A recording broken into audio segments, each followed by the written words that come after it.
Vamos a hablar dos palabras del mundo, pero sin que parezca abstracto, sin que parezca lejano. El general Perón, que algo sabía, decía que siempre había que entender la política internacional, porque siempre en algún punto de nuestra vida van a incidir las decisiones que se toman, sobre todo en un momento cuando el mundo está absolutamente interconectado, ¿no? Mucho más todavía que cuando lo había dicho el general. Un acuerdo de libre comercio entre un país subdesarrollado y desindustrializado y el mundo industrializado afecta a los puestos de trabajo. Yo sé que la política exterior de un país no se discute en el almacén, está claro eso. Pero el puesto de trabajo de la señora o del señor que van al almacén depende de decisiones de la política exterior, ¿no? Cuando se hace como determinó el gobierno actual de la Argentina, una alianza con potencias armamentistas y se involucra en guerras en las que la Argentina no está comprometida, como la guerra en Europa o la guerra en Medio Oriente, y se hace una alianza con el gobierno que está cometiendo un genocidio en Gaza, el gobierno de Israel o una alianza con la OTAN que está ocupando nuestras Malvinas, eso nos expone a nivel internacional y le da justificativo a nuestra ministra de Seguridad y nuestro ministro de Defensa a que militaricen la sociedad. Porque dicen, como tenemos riesgos por posibles conflictos internacionales, que no era necesario involucrarse, vamos a militarizar la sociedad.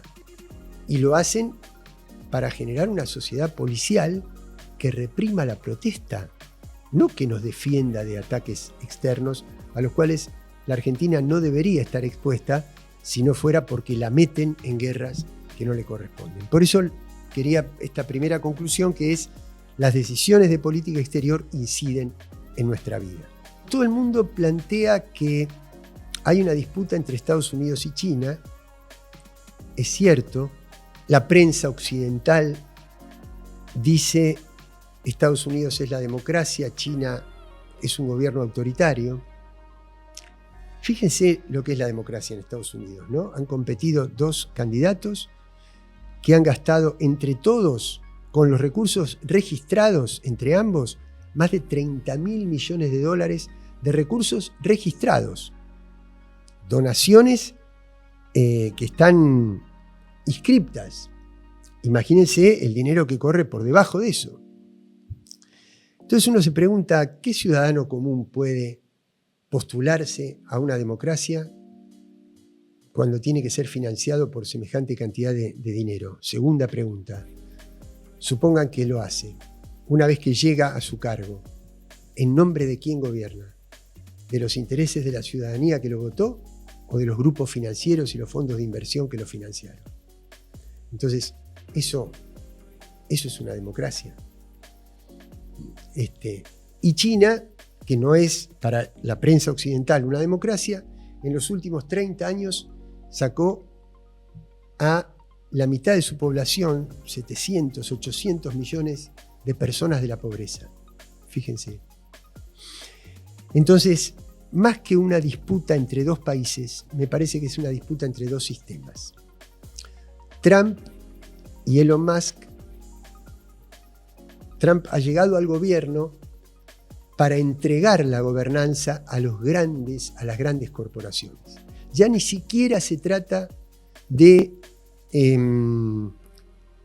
manejar el Estado desde intereses conservadores, sino de entregar el Estado para que lo manejen las grandes corporaciones que cumplen funciones estatales. Amazon, Tesla, tienen flotas de aviones, flotas de camiones, financian proyectos de formación educativa, tienen despliegue territorial, tienen sus propias fuerzas de protección de su seguridad. Es decir, se han convertido en estados. Pero a diferencia de la autoridad política del Estado, ellos gobiernan en función de intereses económicos. Ustedes imagínense si la gobernanza de la salud la tuviera un laboratorio. ¿Ustedes creen que ese laboratorio trabajaría para que la gente esté sana o para vender medicamentos? Y por lo tanto es necesario que se enfermen. Esa es la diferencia entre la gobernanza de una corporación privada financiera. Imagínense el gobierno en manos de una empresa armamentista cuyo negocio es fabricar y vender armas. ¿Quién podría hablar de la paz en el mundo? Por eso Trump se está retirando de todos los tratados internacionales para poner al mundo en conflicto y poder gobernar en función de esos intereses. En China hay una autoridad pública, hay una autoridad política, pero además se está relacionando con el mundo desde una perspectiva no imperialista. No se está relacionando en base a bases militares, invasiones, asesinatos, financiamiento de dictaduras. No. Fíjense que entre el gobierno de los Estados Unidos y Cuba hay la misma distancia ideológica que entre el gobierno socialista de China y el gobierno de derecha del Perú. Pero mientras los Estados Unidos bloquea a Cuba para hambrear a su población y generar un caos en la población cubana o en Venezuela, ¿qué hace China con Perú? Construye un megapuerto para mejorar la infraestructura comercial de todo el Pacífico entre Asia y América Latina, que va a tener repercusión regional. Es decir, hay otra... Yo no estoy diciendo con esto hay que alinearse, hay que subordinarse, hay que someterse. Yo defiendo nuestra soberanía, nuestra autonomía, la de América Latina, nuestra independencia, pero sí entender que hay valores religiosos, culturales. Ustedes fíjense que la medicina china es distinta, el arte, la cultura, no tienen la misma agresividad con la que se ha comportado el capitalismo financiero en Occidente. Esa es la disputa en el mundo. Y la prensa occidental la quiere presentar como una nueva Guerra Fría, ¿no? Como lo que pasó en la segunda mitad del siglo XX contra el comunismo. Pero en aquel momento había dos bloques que no estaban conectados. Uno derrotó al otro cuando se cae el muro. Pero ahora no, ahora hay interdependencia, hay comercio de China con los Estados Unidos.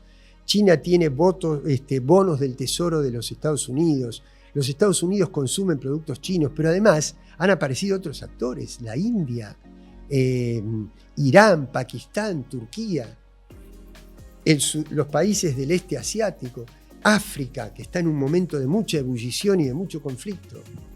Y ahí es donde, en ese mundo donde se van construyendo y van emergiendo nuevos polos de poder, es donde uno sueña con una América Latina unida que se convierta en uno de esos polos.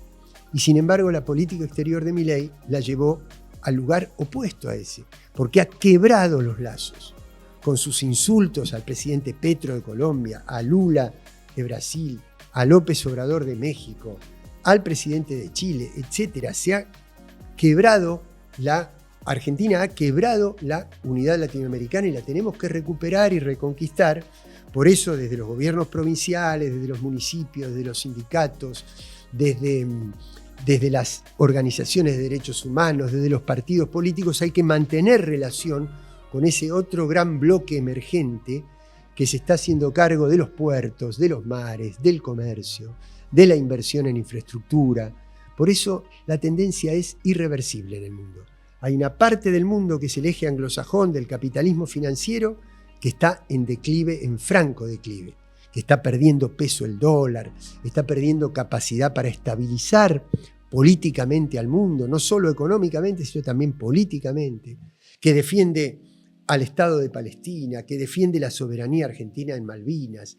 Ese gran bloque es el que se está haciendo cargo del mundo. Por eso, cuando Milei determinó que la Argentina no debía ingresar a los BRICS, Brasil, Rusia, India, China y Sudáfrica, cometió un error estratégico que nosotros, una vez que nos hagamos cargo nuevamente del gobierno, vamos a tener que reparar. Estas bravuconadas de Trump quiero anexar Canadá, México, cambiarle el nombre al Golfo, comprar Groenlandia. Son más bien manifestaciones de impotencia, de debilidad, de retroceso. Cuando uno sabe que tiene la fuerza necesaria, las condiciones necesarias para relacionarse con el mundo, se relaciona desde otro temple, desde otro carácter, desde otro semblante mucho más respetuoso, más contenedor. No le teman a las bravuconadas y sepamos que sí, ante esa pérdida de hegemonía mundial, los Estados Unidos van a tratar de fortalecer su control sobre América Latina, y ahí es donde necesitamos una América Latina cada vez más independiente. Lo último que quiero decirles es cierto, gobierna Lula en Brasil, no Bolsonaro, asume el Frente Amplio en Uruguay, no la derecha, pero no alcanza con eso. Hay que tocar los resortes estratégicos del poder para modificar las estructuras de poder. No es solo el sello que gobierna, sino la profundidad de cómo administra el gobierno. ¿Saben por qué? Y cierro con esto. Porque si no, uno le dice al neoliberalismo, yo voy a ser diferente y te voy a cambiar la vida, pero después no toca los intereses que tiene que tocar y termina no cambiándole la vida a las personas. Entonces genera una expectativa y luego la defrauda.